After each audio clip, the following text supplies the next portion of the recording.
How surprised were you by the final result last night, Chris? Stunned. Yeah, I mean, I think Kirk and I both thought Clemson was going to win. I'm not in the prediction business, but you listen to both sides, you feel the vibe, and I felt very good about Clemson's chances on the field throughout the week, but never that. I never thought I'd see anybody, I use the word eviscerate. I don't know why it came to mind, but their defense got shredded like you'd never think you'd see a Saban defense get shredded at Alabama. And Clemson doesn't throttle back, and Alabama tapped out. So stunned, yeah. Yeah, and sort of like the runny nose of a team that's not performing well, other than penalties. Pre-snap penalties are the ones that really is a killer.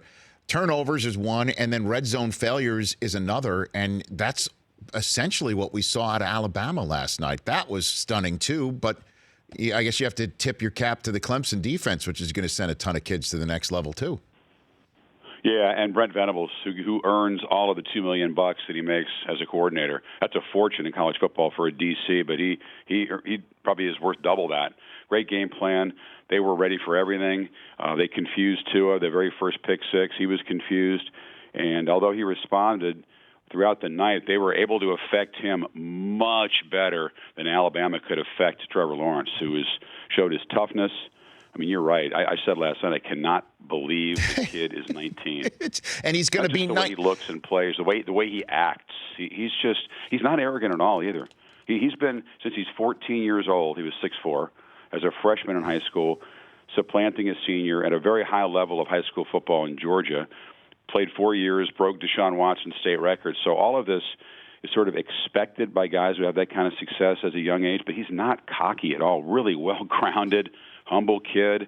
I don't know how you stay humble when you're that talented, and everybody's talking about the NFL when you're 19, but he's got 2 more years in college, Rich, so you can wait. Those of us who cover this sport, we got 2 more years to watch number 16 slinging around. And he's going to be 19 when the season opens. He won't be 20 till October. So let's stick with this a little bit longer, Chris. What's the backstory behind him getting the gig this year prior to Syracuse? Was it born out of something they saw on film? Was it something that they were dealing with Bryant that they kept in house? I mean, how did that ascension begin? One, they saw what happened against Alabama a year ago when they couldn't complete a pass downfield. They didn't have a single completion beyond 15 yards.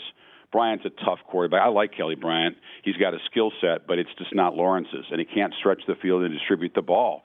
So the playmakers they have out there were not being utilized. Dabo knew that, I think, at the end of last season. Lawrence arrived in the spring. I did their spring game, and I wanted to see what the hype was about. And it took about 3 throws in the pregame warm-up to go, okay, I get it.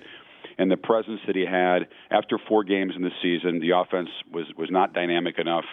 Lawrence had been in there as a kind of a change-of-pace quarterback for the first 4 games, but from Game 5 on, when they started him, it was very clear. He got knocked out of the Syracuse game, and Chase Price had to rescue him late. But then he got back in the lineup, I mean, it was 20-point wins throughout the rest of the season with this kid. And he's just a rare human to be able to be that poised, that mentally good at that position, to go along with the fact that he's 6'5" and has an NFL arm. Yeah, and then what is he like? I know you gave voice to this a couple minutes ago, but let's dive deeper. When you see him, when you meet him, when you talk to him, when you look him in the eye. When a guy says, football is not the most important thing in my life, and football doesn't define me, you always kind of raise your eyebrow because their identities are so firmly entrenched in the sport of football since they're about 5-6 years old. So I was skeptical, but I really believe that with him. He's a guy with deep faith, which a lot of players are, and sometimes that takes shape in different ways. But with him, I think it gives him a calm and a belief that the scoreboard is not the be-all, end-all. When you have that, maybe you can play more relaxed and more calm. Again, maybe he's got his moments where he comes off real cocky and arrogant. I haven't seen it in the times I've interacted with him, and his teammates haven't seen it, and his coaches. He was raised beautifully.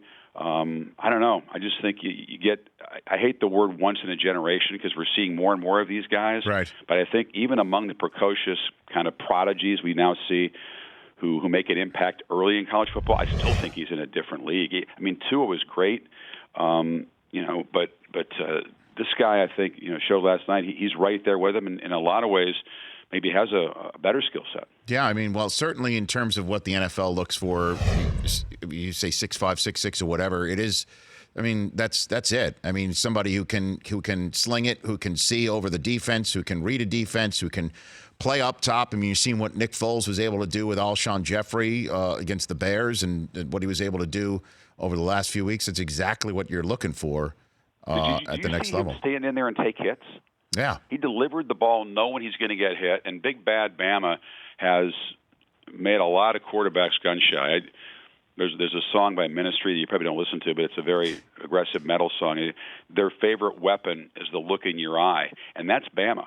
And many opponents are defeated or way behind when the game starts, just mentally. For a kid who's that inexperienced to stand in there and show that kind of toughness and act like it's no big deal, it's a big deal. So you don't think I'm an aggressive metal guy, Chris? Is that what you're saying? I don't know if are you a Ministry fan from the 80s? No, I'm not. I don't think so. There's an album with an awful title. It's called The Land of Rape and Honey. I mean, it's very aggressive metal. But anyway, that's a line from the song. The Rich Eisen Show, weekdays at noon Eastern on Audience.